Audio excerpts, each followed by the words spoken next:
JT Show. Welcome to another episode of the Smash JT Show, my weekly episodic adventure discussing divisive issues in the video game industry and beyond sometimes. It airs every Friday. If you're new here, hit that subscribe button, the bell for notifications, smack that like button if you enjoy what I'm doing here, hit that dislike if you think I suck, and let's just press start. For this week's episode, we're going to be talking about family-friendly content. This is something that has taken YouTube by storm over the past, 2 to 3 years, ever since Adpocalypse 1 started. The turd started rolling down the proverbial hill and getting bigger and bigger as time went on. Now we've gotten to a point where content creators are receiving messages from YouTube themselves prior to uploading the video asking if there's any swearing in it. But not just swearing, if they say the word damn or hell or anything that could be construed as not 100% squeaky clean family friendly content. And it got me wondering, what kind of direction is the platform headed with that kind of agenda in mind? A part of me can see where YouTube is trying to go with this and where they're coming from, why it's important, especially when the ad revenue is what carries the platform. So clearly they want to make sure they're satisfying all the needs of the people that are paying YouTube money. Unfortunately, because they've approached it with this direction, it's making all the content creators that are trying to make a living on this platform adjust their content to fit that square peg in that round hole. It's not a very natural fit for a lot of channels, but unfortunately, if they want to be advertiser friendly in this day and age, they need to adjust to the rules that YouTube is placing upon all channels. This is something I wanted to talk about ever since I saw Roberto Blake on Twitter the other day say, "I'm not down with the whole anti-YouTube thing. I'm pro-YouTube." Yeah, I said it. I think it's hypocritical to be anti-YouTube. Be on the platform and still take their ad money. Yeah, I said it. You read the terms of service. Stop crying and hustle harder. And reading that got me a little bit fired up because I look at Roberto Blake as an influencer, somebody who gets a lot of respect from the community. People look up to him as far as what direction the platform is going and how they should respond to things. But when somebody takes that approach, it makes you question everything that they've done in the past. Why would somebody want to defend the YouTube platform so badly? Why would they point the finger at other creators saying, you don't like it, you better adjust and change, or else you can't complain because YouTube is your boss and they're telling you what to do, so deal with it and you better be okay with that, otherwise get off the platform. Now, I could see that if this was a competitive landscape and there were other places for creators to go, but any creator that's been on the platform for more than a month or two would know already that you can't really go anywhere else. Yeah, there's Twitch. Yeah, there's these pop-up overnight, fly-by-night websites that host videos and then they die right afterwards. There are a lot of other places you could go to put your work up, but nobody would see it because Google owns YouTube.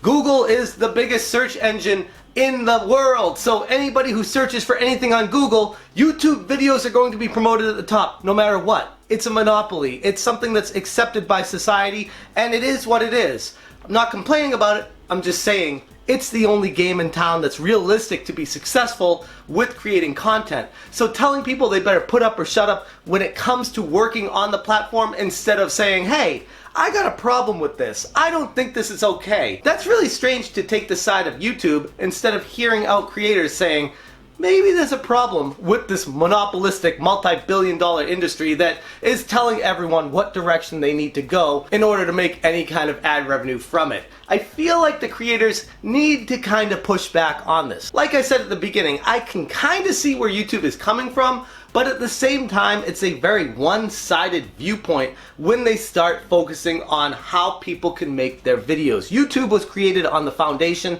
of broadcasting yourself, being who you are, whatever that may be it something that's advertiser friendly or not. Doesn't necessarily matter as long as you were able to be you. Then when YouTube started getting advertisers in the game and these companies started pouring money into the platform, you were still able to broadcast yourself and earn ad revenue if you are getting the eyes on your channel. That's not necessarily true anymore because of the adpocalypse. So when somebody like Roberto Blake takes the approach of, you better listen to what YouTube says and stop complaining about it or go somewhere else, that is just a questionable approach from someone who many consider a large influencer on YouTube. One of my favorite channels, Metal Jesus Rocks, posted to Twitter saying, YouTube asked me during upload if my video had any swearing, even light swearing like damn or hell, guns, violence of any kind, kissing, etc. This was required for monetization. Typically, my videos are family friendly, but times are changing at YouTube, my friends. Sad face. Here's the thing though, YouTube is not pushing back against these advertisers. These advertisers are coming in with all this money, AT&T, Verizon, and gigantic General Electric, you name a large company, they're coming to YouTube, the #1 platform on the planet where most people's eyeballs are. They're not watching cable TV, they're not watching all these other channels that have all the advertisements. They are coming to YouTube to get their news, to get their entertainment, to get their information. This is the platform for all of that. YouTube often forgets how big they really are, and because of that, they curl up like a ball at the first sign of any threat. Okay, I'm sorry advertisers, we're gonna tell all our creators to be family friendly. We're gonna tell them not to swear anymore. We're gonna tell them not to say the words damn, not to say the words hell, not to have kissing. I mean, what kind of platform is this going to turn into if YouTube keeps headed down this direction? And if I listened to Roberto Blake, I wouldn't make this video because I wouldn't question authority of YouTube. I wouldn't say, hey, something's wrong with this, we need to speak up. Because apparently, according to Roberto Blake, we need to be okay with whatever changes YouTube does because YouTube's the boss and hey, if you don't like it, go somewhere else. Apparently, I still have a hard time wrapping my head around that. But as far as YouTube as a platform is concerned, it's going down the proverbial tubes as we speak, and it doesn't seem to be getting any better for creators. Every day that goes by, there's a new law, a new rule, a new implementation that makes a new hurdle, especially for the smaller creators out there to get noticed. And because of that, it's creating this platform of late night TV and being promoted. Jimmy Kimmel, Jimmy Fallon, Ellen, all these big names that are already out there are getting pushed even harder, and everybody else is just falling by the wayside. And it's been shown clearly that that's the direction that YouTube corporate wants to bring this, but it's unfortunate because in doing so, it loses what YouTube was about in the first place, and by doing so is detrimental to the smaller creators out there that are working tirelessly to make a name for themselves, but because they're not a big name already, too bad they're not going anywhere unless they slap a smile on their face and say, hey, I'm not gonna swear anymore, I'm just gonna talk about rainbows and fairies and whatever else bouncy rabbits walking around. Like, I mean, what even is this platform becoming? It is disgusting. I'm going to keep making the content I make, but if I start getting these notifications from YouTube that I need to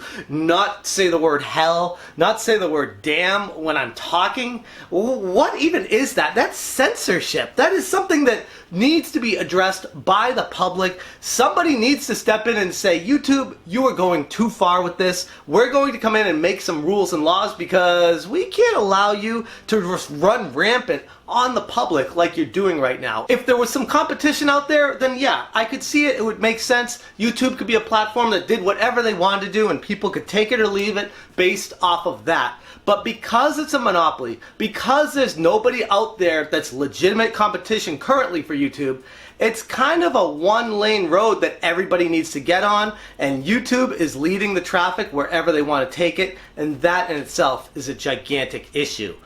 Anyways, that's where I'm going to leave that topic. There's a lot to talk about with it. I'd be very interested to hear your thoughts on the direction of YouTube, the family-friendly content. If you think it's okay for YouTube to direct these channels because they are the boss in charge, or if you feel like they shouldn't be allowed to do that because it's a monopoly and they're the only game in town, so if you're a content creator, you kind of need to come to this platform anyways. It's a very interesting dynamic, and I'd love to hear what you guys have to say about that. And I want to move on to the smashing video of the week. This week, not necessarily a video though, it's a video that I made and it's gotten quite a few responses. So I wanted to give a shout out to all the channels out there that made a response video to this. It was me talking about retro video games and if they're useless or not, and kind of a life situation that I've come to at the point that I am with a wife and 2 kids and having all these retro games around my house.